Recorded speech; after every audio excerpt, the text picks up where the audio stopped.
Today, I'll walk you through how to customize the canvas size in Microsoft Power BI, even if you're a total beginner or just need a quick refresher. By the end of this guide, you'll know exactly how to adjust your canvas dimensions so you can create reports that fit your specific needs. Let's get started. First, open Power BI Desktop. This is where all the magic happens, and it's the foundation for your data visualization projects. Don't worry if your dashboard looks slightly different, the core functionalities remain the same. Next, click on the page that you want to resize. Think of this as selecting a blank canvas for your artwork. Each page can have its own unique dimensions, allowing you to tailor your reports to different formats or presentations.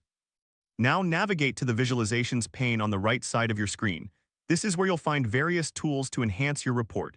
Once you're there, look for the option that says Format Your Report page. This is a crucial step, as it opens up the settings that allow you to modify the canvas size. After clicking on Format Your Report page, scroll down to find Canvas Settings. This section is where you'll make the necessary adjustments. Here you'll see an option labeled Type. Click on it and then select Custom. This choice gives you the flexibility to define your own dimensions. Now it's time to adjust the page's height and width based on what fits your needs. Enter the desired values for both height and width. Think of this as tailoring a suit. You want it to fit perfectly for the best presentation.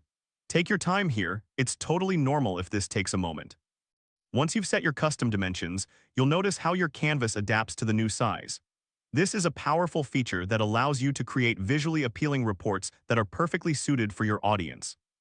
And there you have it. You've successfully customized the canvas size in Microsoft Power BI. Remember, this skill will help you create more effective and tailored reports that communicate your data clearly. If this helped you out, please give the video a thumbs up.